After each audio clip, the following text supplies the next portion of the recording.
Now before we dive right into that, what we'll do is choose from the top menu what type of surface it is that we're actually going to be inserting into these areas. Now to do that, I'll hold my cursor over any one of these 4 surface plane commands and right click to bring up the dialog box.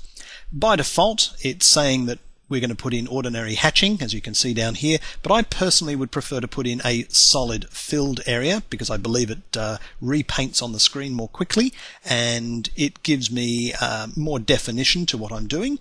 It also allows me to select the surface more easily in the future, so I'll select OK to that, and I'll also choose a more appropriate color to at least begin working with, and I'll choose this color number 12, which I've preset to be a pale blue, and at least I can use that, for instance, for the wet area, the pool area, and I'll select OK.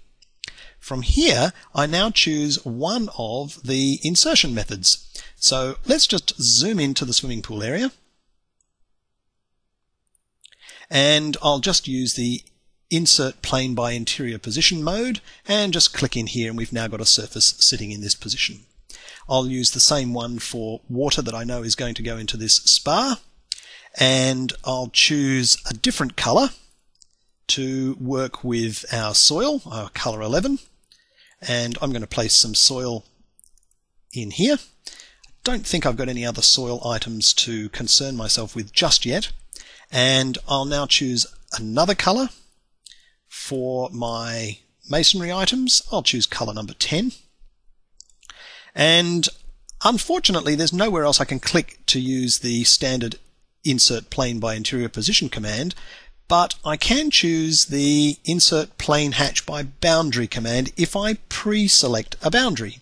So what I'm going to do is individually choose the lines that make up this, and we'll fill that in because that's actually a wall. So I'll hold down the Shift key and we'll add each one of these items as we go, knowing that this forms the outline of this particular masonry wall, and select each one of these lines as well.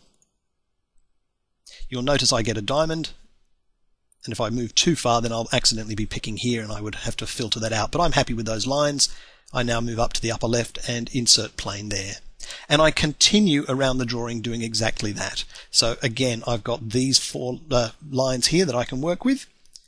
Holding down the Shift key, I'll just select each one of those.